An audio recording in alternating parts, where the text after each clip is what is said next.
Ini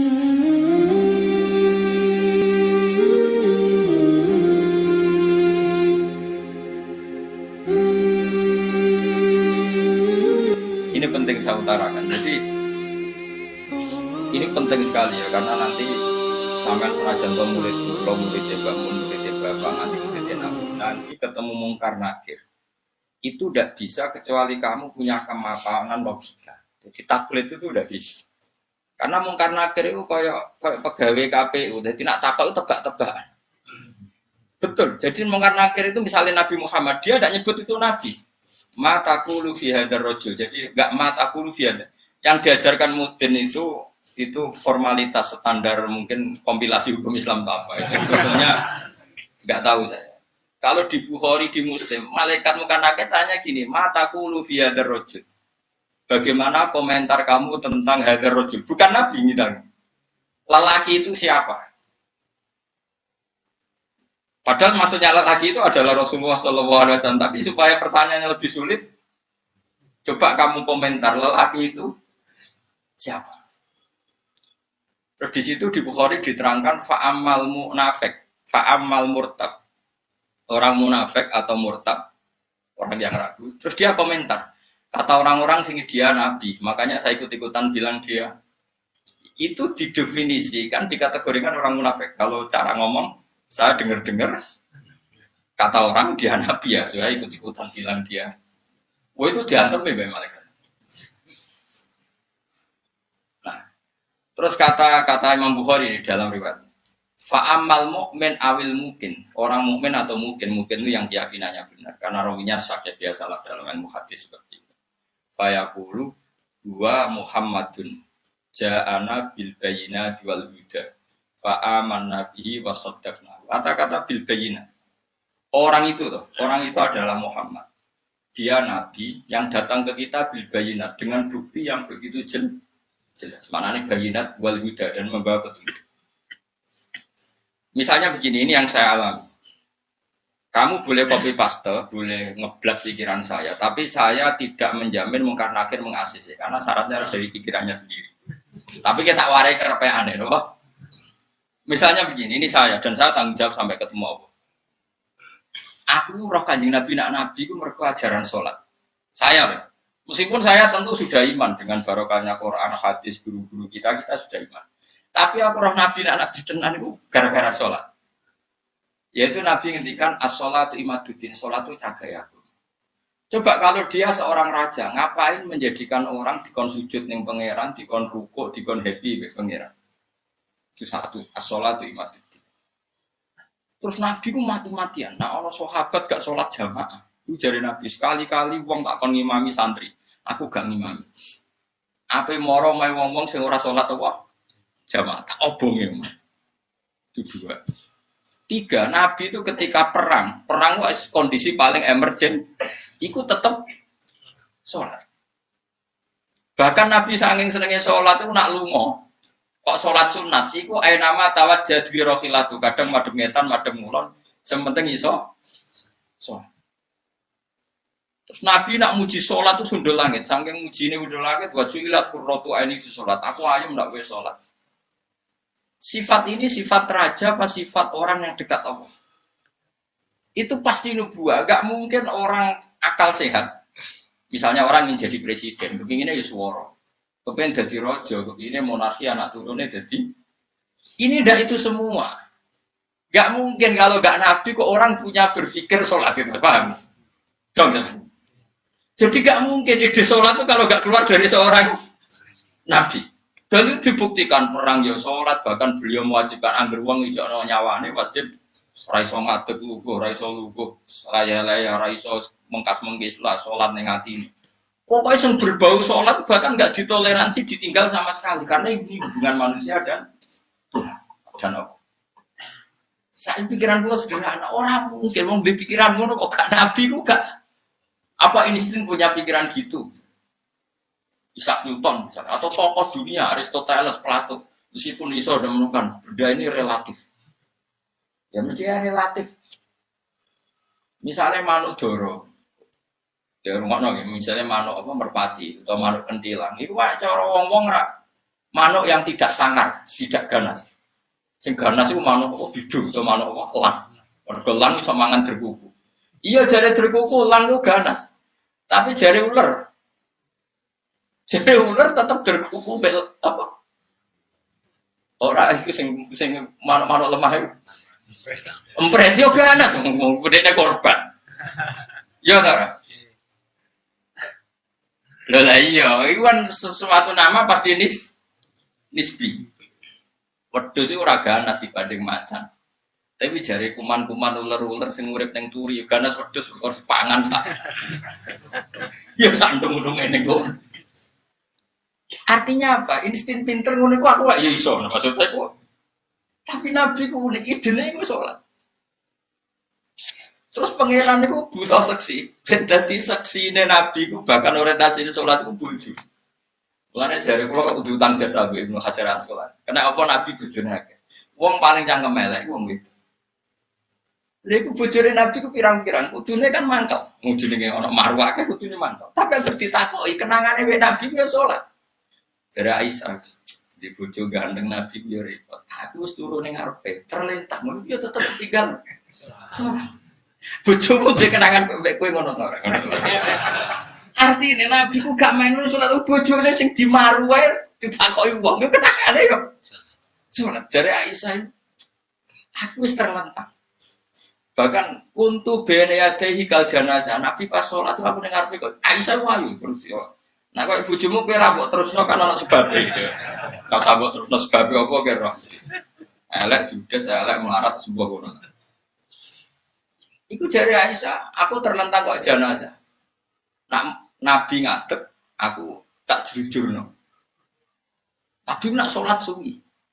Engko nak aku keturun, engko nak ndekne ape sujud, fago masani biadi. Terus aku didudul, terus sikilku tak ingkat. Terus Nabi punya ruang apa? Jadi Nabi dulu kalau mau sholat itu ya di balik yang dipakai tidur. Orang kok saiki gaya-gaya nang nggon salat ora digo salat wae. Nabi ku masyhur salate ning nggon kasur sing digo turu. Ngono kasure ora kok nggon apa. Dadi ora gaya-gaya nang saiki kan gak sugih ono ruang salat nganti ono sawange ya Allah. Engke tok tapi ora tau. Nabi wis sederhana. Lagi-lagi kenangannya apa? Salat. Kayak penangannya istri-istri Nabi sampai do iso nirakno salate Nabi. Ummu Aiman itu tanggane Nabi duwe anak dadi cadal rupane Anas. Dolan ning gone Anas iku bareng dolan bar disugoi di jongkoe tak kei hadiah. Napa ya Rasulullah? Ayu mudhi'in tuhibbu an usolliya fi di panggonan sing kowe seneng aku salat niku. Niki ya Rasulullah jare Anas kenakane. Aku duwe kloso sing wis rada elek. Tak lapi sithik terus Nabi salat di situ. Jadi kayak apa? Gue itu gak mungkin wong kok duit itu sholat. Iku naga Nabi gak mungkin maksudnya. Makanya saya direncana, nah gue jawab mungkar nakir. Hak sing kau pikiran dewe bukti nak Muhammad pun Nabi kok diantaranya. Makanya gue ngerepek ya oleh ya Rais pokoknya ini. Cuma saya tidak tahu apa mungkar nakir menerima kerepean mau. Jadi lah untungnya mudin mau nerangno tes-tesane mau 5 mau apa marah buka terus mana buka dinu kan bangun dinu kan tes-tesane mudin piro gue sing mudin piro marah buka terus waman buka dinu ka buka usul terus kitab terus ikhwan. Bapak rata kono bapak.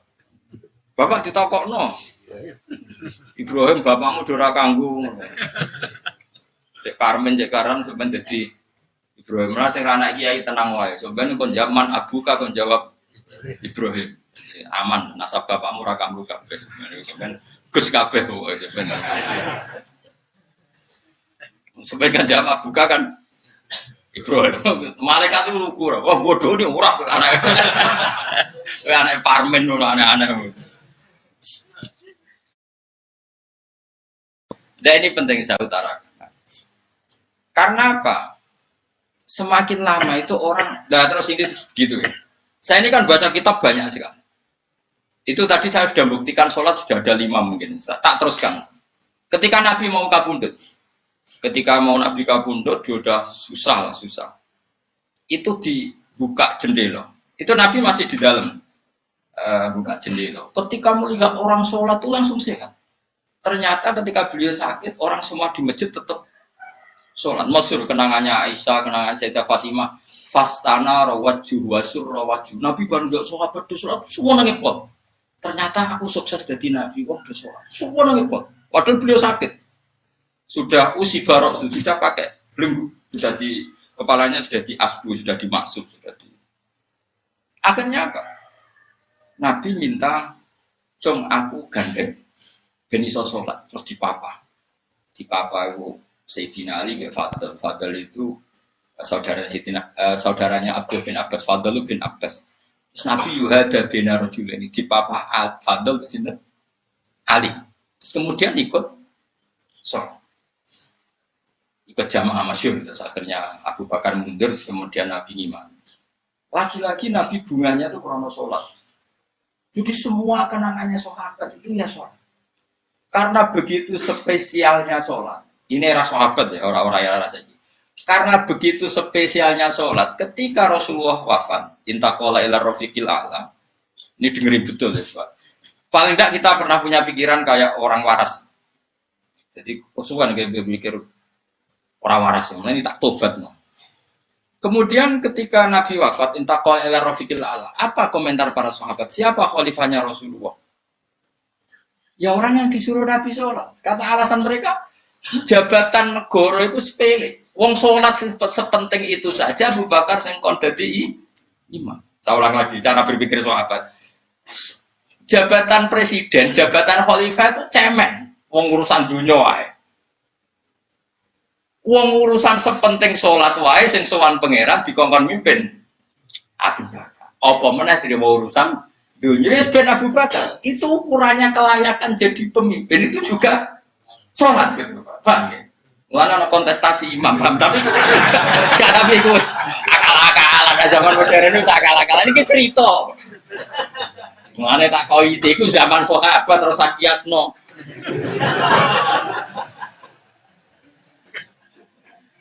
Tetapi zaman pernah dengar kok ketika sahabat milih Abu Bakar alasannya apa?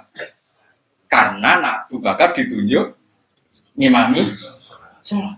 Terus pikiran mereka sholat sepenting itu saja oleh Rasulullah diridakno dipimpin Abu Bakar. Dia sudah khalifah Abu Bakar. Kayak apa urgensinya sholat sampai semuanya rujukan. Terus Nabi juga ngendikan, "Sumben jong kowe nek masak iku amaliyane ora pati dihisab. Pertama dihisab itu sholat, terus sholat sama Allah liyane gampang. Lagi-lagi sholat yang dipuji." Tapi sekarang orang Islam modern itu kayak LSM. Jadi pikirannya itu gimana supaya orang kaum marginal itu sing ndi ora roh. Supaya ke tengah. Berarti kayak pemain bal, itu rumus-rumusnya itu pemain bal. Orang yang termarginalkan supaya di tengah. Orang-orang miskin itu bisa dibasmi.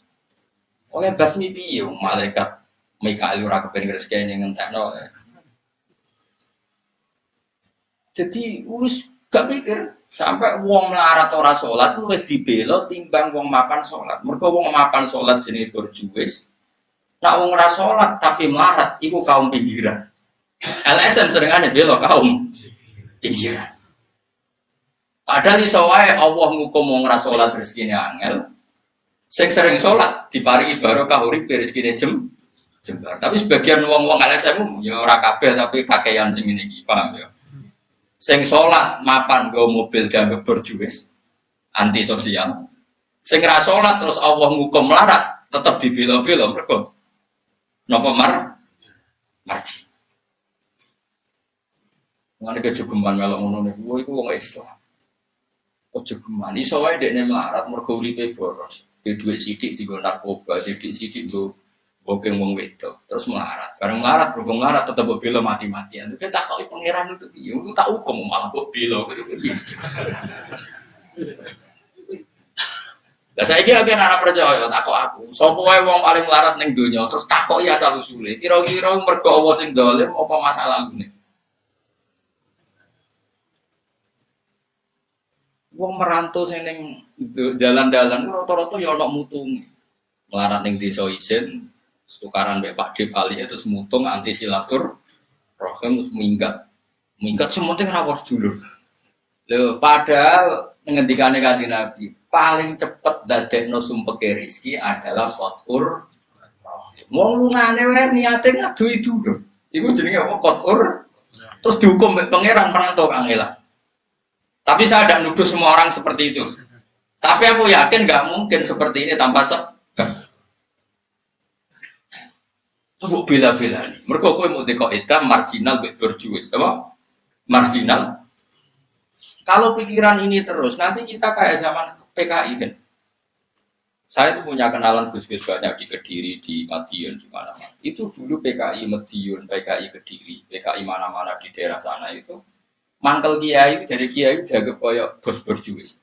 Santri yang kerja ngurmat apa kebon. Kiai ini ada ngomong ngomong untuk setoran. Jadi nganggep kiai koyok ketua geng.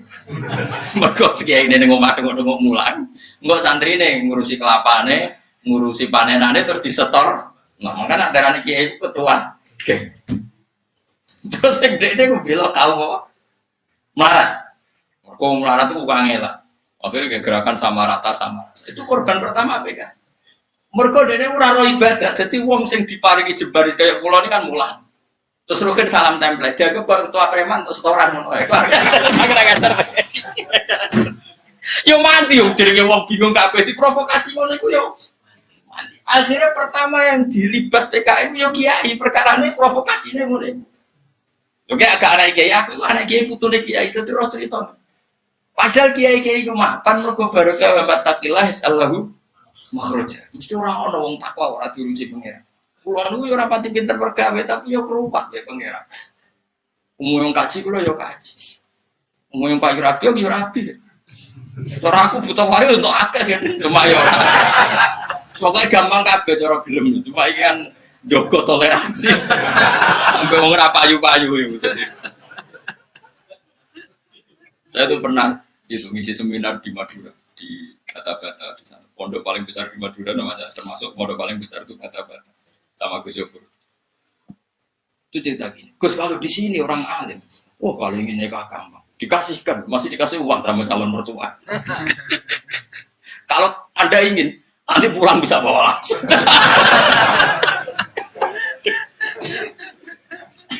Ini Madura, negara Islam. Yang pemandunya itu bilang gitu. Waduh. Aku ngaku kesuwen dari kiai Jawa Tengah. Kesuwen ratau roh ngono-ngono itu. Jadi kok kaget loh. Masa gitu ya? Itu ada pendereknya lagi. Pengiringnya. Katanya apa betul gitu? Oh iya betul sekali.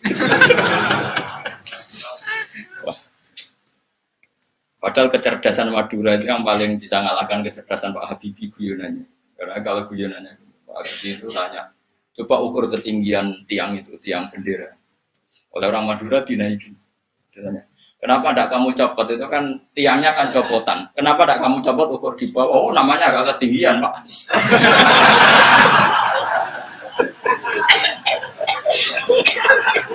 Makanya guyonannya ya itu guyonan. Habibie itu belum pernah debat kalah kecuali ngadu orang.